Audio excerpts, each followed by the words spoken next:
Hey everybody, welcome back. I'm Tennessee Fats, and today we are doing another Marvel Omnibus review. Now, some of you will have seen my other two videos that I've done on this same topic, and the topic is King Kull. Now, I kind of surprised a lot of people when I reviewed these and I came up with the comment, as I was very blunt about this when I said, I'm done reading these now, and I am now of the opinion that I actually prefer King Kull to King Conan. And I still do. I still do to this day. And I know a lot of people are sort of, really? Are you kidding me? No, trust me, read it, you'll get it. You will entirely get it. But I read those two, I put up those videos, people seem to enjoy them, and then one of my viewers, one of you, actually pointed out to me and said, Tennessee Fats, now you just need to read the third one and you're good to go. And I went, what third one? What the hell are you talking about? Well, that dude was totally right and I was totally wrong. There is definitely a third one, and here it is. And this is a collection of, and look at the colors in the back, this is a collection of all of the 1980s Kull the Conqueror comics. Now, he wasn't a wandering barbarian at this point in time. He was still a king throughout all of these stories. So it's not like his wandering days where he was called a destroyer. But it's quite unique because this is a collection of everything that was really when the title was petering off. They came up with Volume 2, which was only 2 issues. They came up with Volume 3, which was 10 issues. They did a graphic novel, which was just a one-off, one and done.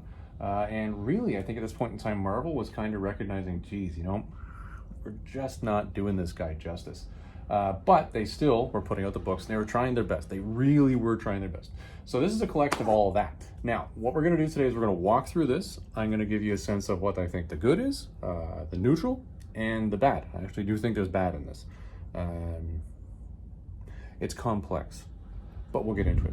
Okay, before we get into this, I'm going to do the obligatory YouTubing. If you enjoy people talking about Robert E. Howard content, by all means, give this video a thumbs up and like the channel. It does actually help. It's surprising. I'm seeing more and more people watching the videos, which is actually really rewarding. Now let's get into the book. And we're back. I'll start with the typical, here we go. You ready for this? Bam! Yes, that did just shake the whole table. These omnibus do have weight. So you got to be aware of that when you buy these things, because they're not quite the most comfortable thing to be sitting on a lounge chair with this holding in your hand, because your arm's going to get tired. Again, old man complaint, my complaint. I'm sure none of you are going to have that issue. But anyways, this is what it looks like. Now, bear in mind, I bought this as I mentioned in the intro. I didn't know this existed, so I must have missed its release by some time, because when I went out to find this online, the only places I could find it were charging an exorbitant fee for it. So I ended up buying this off of an eBay reseller out of the UK of all places. Well, coming from the UK, it did its very best to get to me in good condition, and I'm not going to blame the reseller for this one at all. I'm sure this is probably packaging and banging along the way, but the corners are dinged. So when you're looking at this, don't think this is typical for what you're going to see when you buy this fresh off the racks if it's in a shiny wrapper, because that's just my particular copy. So administratively, let's talk about the book. You just felt the table shake on this thing. Yes, it is a fair amount of weight. They're not as heavy as the first two because there's less physical material in this. But it did the same thing as the other ones. It's got a beautiful binding. This interior inside the dust jacket, I've been floored by this with the other two, and I continue to be floored by it with this one too. It is a gorgeous interior. That is a great, because I always take this dust jacket off when I read anyways. To me, it's always in the way. But when I'm reading it, this is just a wonderful tactile feeling on this cover. And they've kept it consistent through all 3 of the omnibus. I think they did a great job. The spine looks fantastic. There's the spine. Same imagery on the base as on the other 2. And the back has the crown, which I think is really nice. I thought that was a really classy act there, and I do enjoy the fact that this is really well done. Now, as far as the dust jacket goes, let me just put this out of the way for a second here. Let me get this dust jacket, and let's take a second here. I don't believe they did a variant dust jacket for this edition. I think this is it. This is all you get. I didn't find one. Of course, I wasn't really looking that hard, but generally when you type in Kull the Conqueror Omnibus, or number 3 or what have you, you're going to find a lot of images. This is the only one I found. So I think they only did one dust jacket with this. Maybe they didn't get enough sales with the first 2. So nice image, I like it. I like the fact that he's fighting the snake men. Not the man snake, the snake men, entirely different. And the other thing I like on the back is that it's got the imagery of all the books that are contained within this, which I thought was really nice. Because some of these, I'll get to this a little bit later, but some of the art that's on these books is just stunning, utterly stunning. They had just a bang out cast touch these things, and quite frankly put, these covers need work in and of themselves just to be appreciated. But my 2 cents, well, except for a couple, obviously, but we'll talk about that later. So with that, that's the dust jacket. Let's get that out of the way. The book itself, nicely bound. I believe this is a Smythe binding. You can see right up there on the end, you can see the curve to each section's been sewn into it. It's quite nice, it's very solid, and when you drop it, it drops nice and flat. I do enjoy this. I like the way they put these together. So 2 points to Marvel on this. They definitely know how to put together an omnibus. Well, obviously they've been at it for what, like 60 years? I would expect that they know what they're doing by now. So that's the administration around the book. Done. Let's get into the good, the neutral, and the bad now. As I mentioned in the intro to this video, there is a bad to this. I don't think I really went into, oh, there's a bad to the other two, because I didn't really find a bad. On this one, though, there was. But let's start talking about the good, then we'll get to the neutral, then we'll get to the bad. So, what do we like about Kull the Conqueror and King Kull? Well, I'll tell you what you like about him the most, or at least what I like about him the most, is that he's not just this swashbuckling, look at me, I'm running around, constantly causing trouble, fighting battles that are just so unwieldy, unweird, and unbelievable that he's surviving. He's not that. He's more of a thinker. He's more of a brooder. He's constantly looking for new information. He's constantly looking to expand. And what I found in the first 2 omnibus is really, and this is what drove me to like him more than King Conan as a character, is Kull's already aware of his very finite time in space. He's aware that his time is fleeting. He knows Atlantis is going to sink into the ocean. He knows there's going to be a great cataclysm and the kingdom that he's ruling over is going to fall into dust. He knows all of this because he's seen it all. And if you want to know how, you got to read the other omnibus. I'm not going to spoil it for you, but that otherworldly knowledge just sits above him and is constantly driving what he is. And that's what really makes it really interesting, in that he's like, oh, look at me, I'm this guy, and yeah, I'm this crazy barbarian that's got wicked good skills. But at the same time, I'm actually trying to develop more into who I am. Now, what I liked in this was, and this is part of the stuff that they include, and it's my point number 1 here, and you'll see my Baba Stickies all over the place in this because I numbered it all out so we could follow it, is there's a lot in this that really has to do with the development of Kull as an individual that's growing. This story I highlight in here, and again, I'm talking to the art, that it's just stunning as you're going through, the interior art being what it is, but the cover art on these was just painted just gold. It was just, wow. This particular story is a story of a plague that hits Valusia, and Kull is stuck in his gardens, and to fill his time, and there's obviously some star authors and writers and artists here.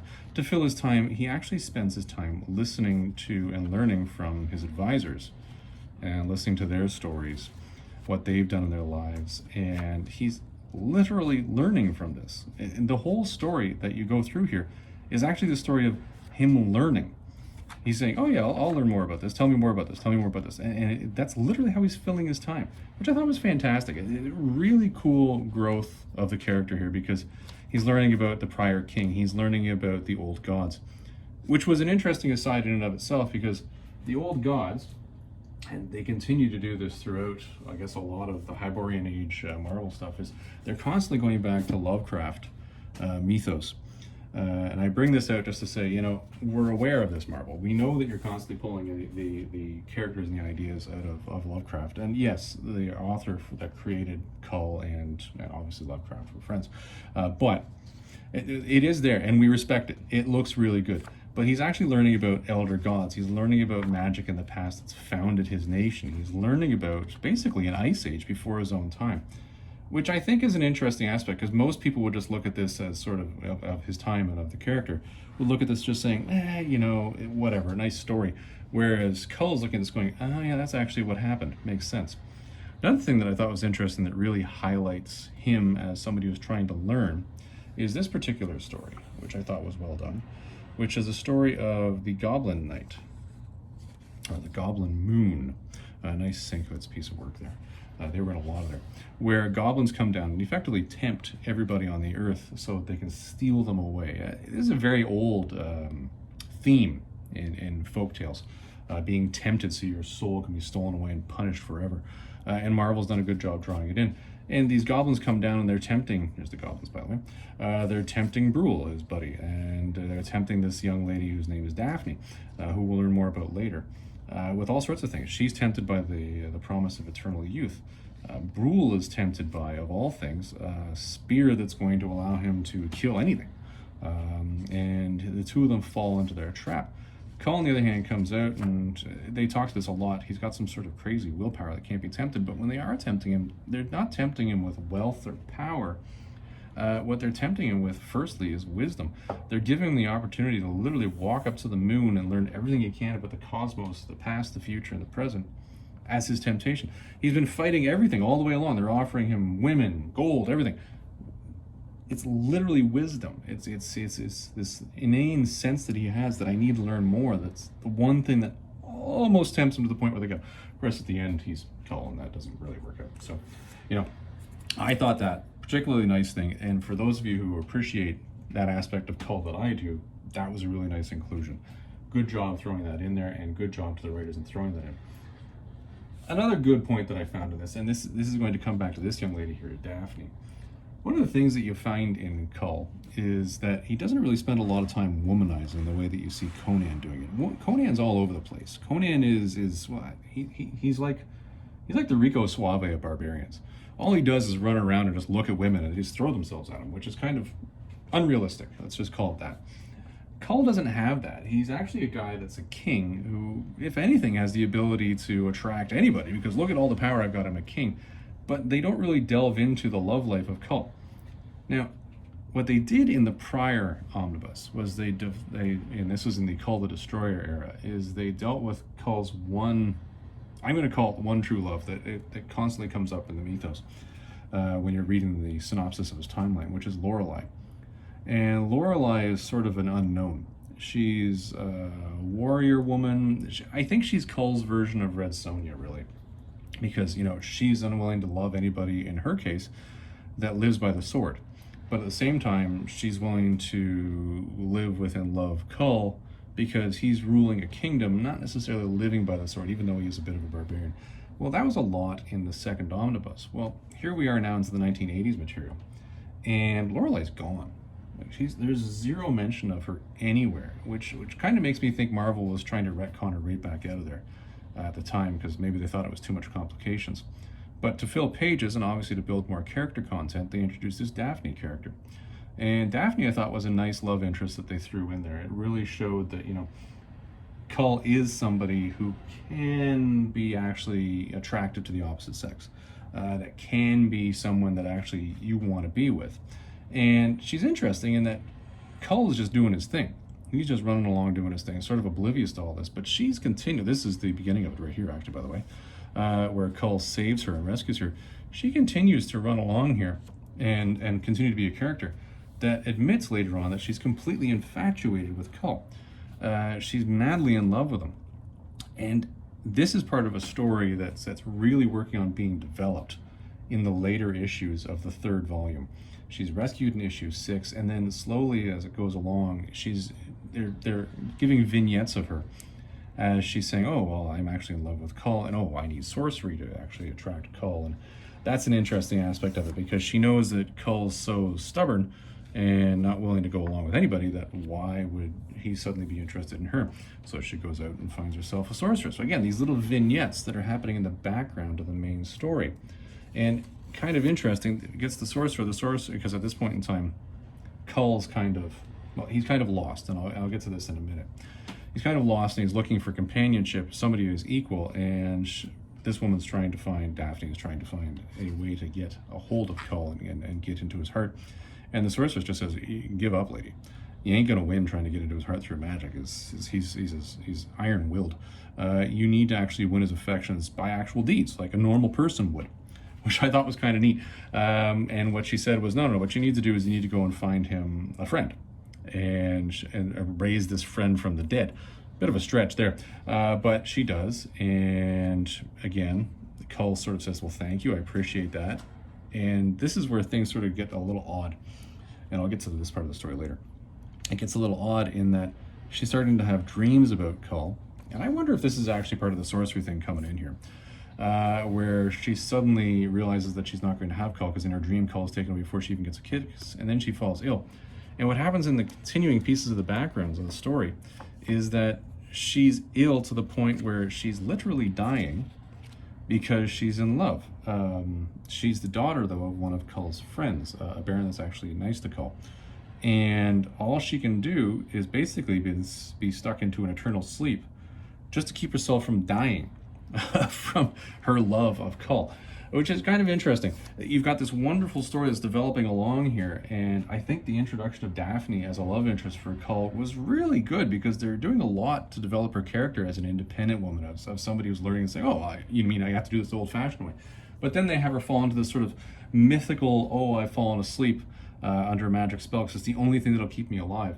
And it's unfortunate because what happened right here actually is the end of the 10-issue run. And Daphne's forever asleep now. Makes me wonder if Marvel's ever going to actually say to themselves, hey, remember that character, that Daphne one? Yeah, she was eternally asleep for 18,000 years. Maybe we should wake her up. Kind of an interesting story, but I thought that was really well done. All right, next point that I thought was really well done, and this is actually here, you may have seen it here on the imagery, is these two covers right here. Now, many of you who have seen me talk about Conan and who have seen me talk about other things know that I'm a real big fan of Barry Windsor-Smith. I think the guy's just bar none, easily one of the greatest artists of our time. And I think he's drastically underappreciated, and everybody should go out and buy Barry Windsor-Smith comics, by the way. That's my comment that I'm going to throw right there. And what they included here in the last 2 issues of the story are these. Now, these are fascinating to me because how Barry Windsor-Smith thought to bring these up, I don't know. And it's interesting that these covers were brought into the story at a particular time where these were particularly appropriate. Now, these, in theory, could have been anywhere appropriate in the prior 20 years of Kull being at Marvel. There are a lot of stories that these could have worked for, but I thought these were really well done. So I really like this. It's a stunning piece as far as I'm concerned. But then what happened is Barry Windsor-Smith juxtaposed this the very next issue, which I think at that point in time was coming out every other month, with that. Like, just look at these. So there's Kull, all right, and there's basically a snake man or a serpent man in Kull's robes. Fascinating. This looks very almost Rune-esque to me. Anybody who knows Rune from the Malibu comics. And again, Barry Windsor-Smith, I think, just created that Rune character, and he owns it. I don't think, honestly, I think he's the only person who could really do it justice. But, damn, these were, I spent so much time just doing this. Really? I don't know. Really? I don't know. Just stunning. Stunning piece, and I think that was a great inclusion in this, and I'm glad that they gave these the sort of highlight, and they included covers when they were flipping through so you could get these. All right, last piece of good before we get to the neutral, and that takes us back to these right here. So volume 2 of Kull the Conqueror were wraparound covers, and these were great stories. And what I liked about these is the fact that you had really thick stories. Like, these were big, and they were sold for $2, which at the time was a big sticker price for any Marvelite out there that was buying these. They're like, really? I could buy 4 other comics, and you want me to spend $2 on Kull the Conqueror? Like, what the heck? Well, these were entirely worth it for a couple reasons. One is obviously the covers. Look at these. They're both wraparound covers. Just stunning. But the other inclusion, because they could have easily dropped these, and the other thing that they did really well was actually including because of the thickness. Look at this. Look at how thick this is. This one book was, what is that, 50-some odd pages? Yeah, 52 pages? Which would, I guess, would have been a 64 when you had ads and it was originally published. But damn, beautiful work on these, and I like the inclusion of these. I guess if you want to be a completist, yes, you got to include everything that's Kull. But they could have easily dropped these. Because they are literally standalone stories that don't really continue into the ongoing mythos at all. They're epic, don't get me wrong, but they don't really do much to get further along into that. This one I actually will give extra comment to. We talked earlier about the Daphne character being a love interest. This is interesting because it's a one-time vignette, sort of out of the way, where you have Kull actually falling in love. with a young lady who is the queen of a Atlantean tribe. And I'm not going to spoil what happens, but needless to say, it doesn't continue for a long period of time. Very good story, very well written, and a nice piece, but again, totally outside of the continuity of everything else that you read with Kull. Unless you actually read like the timeline in the back where they wedge these two in. But you don't need to read either of these to continue any of the Kull stories. So nice inclusion on those. I think that was the last piece of the good right there. All right, let's get to the neutral on this. All right. Here's a big neutral point for me, and it's not bad because I still can't decide whether this is good, bad, or otherwise, so I'm just going to call this neutral. In the back of this book, and they did this, they've done this in every one of these omnibus actually, they publish with it, if I can actually find the blasted thing, there you go. They publish with it a timeline, and this timeline, as the story goes, the chronology, as they continue to publish this, continues to be added on with each new omnibus. Because what they're doing is they're updating every time they're doing it. So you're getting further and further into it. This one takes you further into the 1980s content, and it's good in that way. It adds nice content there, and it includes these stories. It includes his time traveling. It includes him meeting Conan. All sorts of other stuff like that. And it includes him really going out of his way and having these sort of esoteric, I'm sort of leaving this world, going to another dimension sort of stories. What it doesn't cover, though, is Kull's death.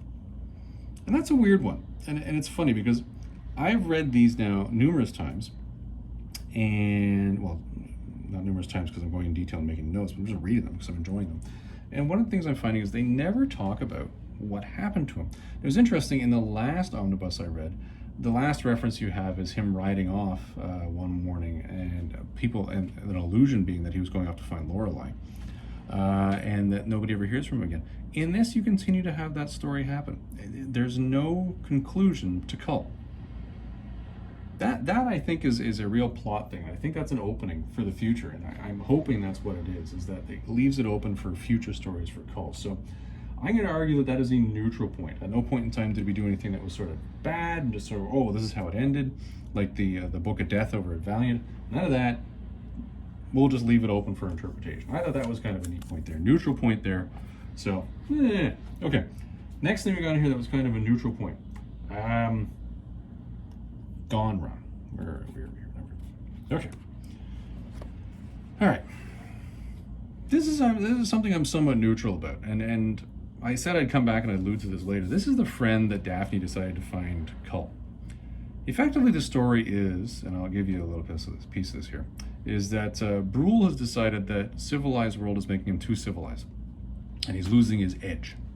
So he decides he's going to go back and hang out with the Picts, which is a story in and of itself. I'll talk to that in a minute. But within that, Kull is now left alone. He doesn't have his spear slayer sitting on his right-hand side here. He doesn't have somebody to go to for advice that he trusts in this court of people who are constantly trying to stab him in the back. So he's brooding about this, and Daphne, right here, is told, hey, listen, you know, the only person who could possibly match him is this guy named Gonra of the Sword, who was actually an ancient Velusian knight in the kingdom way back in history when they still worshipped the Scorpion God. Scorpion God is something that was alluded to in Omnibus number 1. Interesting, though, that they say, well, he didn't actually die. He just figured that he's beaten everybody on the earth, so I'm just going to rest now until somebody gives me my sword.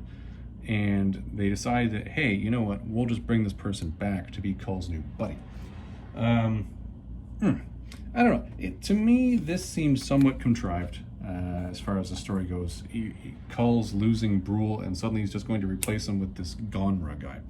I got a neutral on it. I really am. Like, here's him being woken up, and of course they immediately have a massive battle to fight it out. And it's interesting because at no point in time do either of them actually start talking. They just fight it out until finally Kull basically chokes him out. Chokes him out until they say, okay, great, you're a hell of a tough guy. So even though you were just trying to kill me seconds ago, come on back and hang out in the kingdom with me and we'll be buddies. I don't know. Something in that to me just, I don't know. It just rung me as just a little too contrived, a little too contrite. He was a necessary character, though, because one of the things they did when they were getting later into the story was he's the individual that actually reopened the crypt that Kull had closed when he'd finished off, or at least what he thought he'd finished off the last of the Serpent Men. So interesting character and plot device that needed to be in there, but I'm kind of neutral on the way he was thrown in there. Okay, last piece of neutrality here. This is an odd one. I honestly don't get this. Like, I've shown you the administration about this book, and it's... Now, I'm going to hold this sideways. Can you see the color or pigment change halfway through the book? Take a look at that. Can you see it? Do you see that tint change in the paper? I see it. This is strange, and it's an odd one. I don't understand this. I don't understand this at all, in fact. It seems strange to me that suddenly, for some reason, you've got the entire front of the book, and what they've done here is they've made this the exact same way they've made the other ones. Nice, thick paper, high gloss. They've really touched this stuff up. It's remastered. It's gorgeous. And you're in the middle of a story where they were telling about the prior tyrant, what's his name, Born or whatever his name was. And this is when the story where Kull is learning. And suddenly you go from that page to this page, where you literally have your bright white page here, and then you have this off-white tint paper. And this is actually thinner. It's the strangest thing. I don't understand this at all. I have no idea why this occurred. I don't even understand how this occurred. Like, were they running, is this particular book the last of when they were switching batches of paper and they were running out of money? Were they printing all of the, I don't know how many copies of this they printed, and they printed the first, half of it, and then they said, this is getting too expensive, print everything else out on cheaper paper? I don't know. That's just weird. And it's funny because you only notice it when you close the book. Like, even side by side, you have a really hard time seeing this unless you're like directly in sunlight. But you just close the book and you look at it, and it's just this weird discoloration. I don't get that. I don't get that at all. So I'm not going to call it a bad thing. I'm going to call it a neutral thing. Maybe it's me being picky because, I'm binding books and I'm really particular about what I put in them now. But I don't know. Odd. Just odd to me. I don't get that. Okay. All right. Let's get into the bad. Because I did say there was bad. Let me get this post-it note out of the way first. Okay? All right. Done. All right. The bad. What did I not like about this? Well, I think the elephant in the room that needs to be spoken about here is these. Let's just get into this, shall we? Right there. Marvel Team Up. Okay? I'm trying to move this there. Yeah, there you go. Marvel Team Up. I gotta tell you, these are possibly two of the worst Kull stories I think I've ever read. I don't understand these. I understand why they were included, because they're trying to say, well, we're including all of the Kull mythos. These were totally outside of canon, of everything else that happened. Well, canon. Who knows if it's outside of canon? Marvel writes the canon. But there was no continuation in here. There's no learning in this that Kull's done where he needs to move forward. None of that has happened. All that's happened is, for some reason, Spider-Man is suddenly besought by Serpent Men, which is strange because, the Serpent Men are all supposed to be killed off by Kull like 18,000 years ago. Why would they wait 18,000 years before they attack Spider-Man? This makes no sense. Number one. Number two, how is it that they know Spider-Man's secret identity so they can impersonate Uncle Ben? I don't know. And then Spider-Man goes swooshing into some place to, steal some, I don't know, thing so that he can help fight the bad guys because, the Defenders have been besought by the Serpent Men, and then Spider-Man finds out that he was conned the entire time, but then somehow the Devil Slayer was a Serpent Man, but he wasn't a Serpent Man to begin with because he wasn't affected by the magic words that Serpent Man can't stand. I don't know. This whole story was just so contrived. I don't get. And secondly, how in God's green earth are Serpent Men going to beat up the Hulk and the Submariner? Malarkey. Just utter malarkey. Something in this just not a good story. And the fact that they continue it with Spider-Man then going back in time because he needs to find the cure for Serpent Men poison or venom. Why would there be a cure for that? Why would Kull have a cure for that? That makes no sense to me. So this whole thing was just painful. And the fact that it's at the front of the actual omnibus really gets you to the point where, like, no. You sort of quasi-ruined the whole feel for me here as to why I'm even reading this. So, if you're buying this and you're looking at this, you get to these stories of Kull and Spider-Man, ignore these. Just skip. Just skip. That's you don't want that.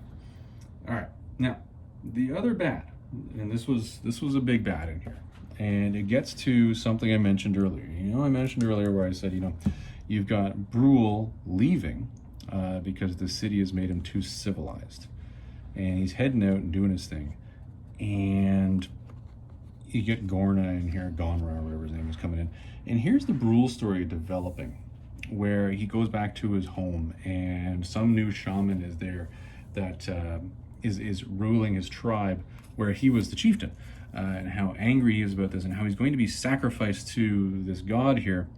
What is it, Javasag, who was not a Lovecraftian character, by the way. But this just never goes anywhere. This just ends. Like, ends. That's it. You don't get a sense of what happens here because they suddenly end at issue 10. They don't do a wrap-up. Oh. And then you've got, okay, and remember I mentioned earlier that Gonra opens this door where I guess more Serpentmen have been hiding for, I guess, I don't know, 20, 30 years. And they're in there myrtleizing people. See, Serpentmen. Why were they there? And Kull ends up fighting one of them that apparently is supposed to be this, I guess, super powerful serpent, because he never even tells him his name because he's not allowed to know it. And then somehow magically he kills this guy and you're like, whoa, where'd that guy come from? Why was he so powerful that it took you that long to fight him? That doesn't make any sense. And I don't get this. What's the story here with this?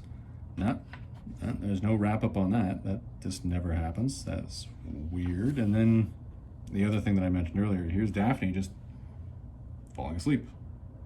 Say so. That's it. I don't know. This, to me, the wrap up of the actual Volume 3 stories was, in my opinion, just bad. Because there was no wrap up to it. There was no end to it. And I know the editors and the writers at Marvel had nothing to do with this. This was strictly an issue of, okay, listen, we got to cut this now. It's done. We're over.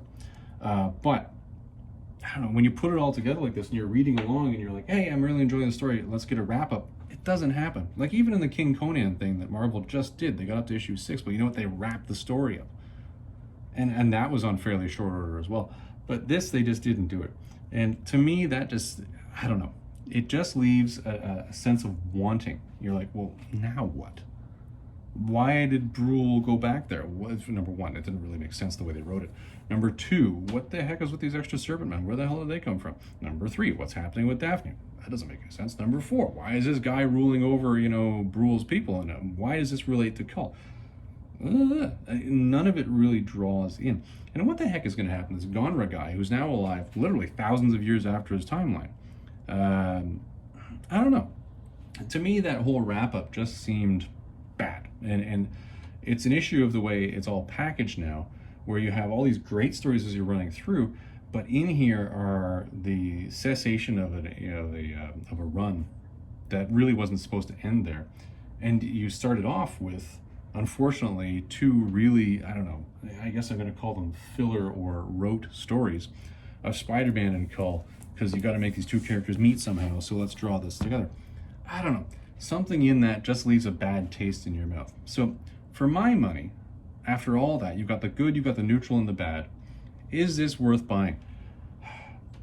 This is a tough one. If you were a Kull fan, if you've read the first two and you've really enjoyed it the way I have, then you're going to buy this. Watching Kull develop more, watching the love stories that are in here, and watching that whole thing flow through is really worth it. The graphic novel that's in the back of this is a very esoteric story, which really draws into that Kull mythos of here's a guy who was more than just a bloodthirsty thug. He's an actual thinking king, which really makes this worthwhile reading. But if you're somebody who's just saying, hey, I'm going to pick up a Kull book for the first time ever, I'm going to read something, this is not what you want to read. What you want to read is one of the first two. Probably, I'm going to say the first one. Yeah, I'm going to say the first one. You'd really enjoy that. This is not for you, though. This is for a diehard Kull fan that wants to be a completist. So, would you buy this off the rack? Absolutely, if you're a diehard Kull fan and you are a completist. If you're just whimsically saying, I'm going to buy this because I want to read a Kull story, you probably want to read one of the other omnibus first, because you'll probably get more enjoyment out of this, because you're going to get a bad taste for the way this starts and for the way it ends.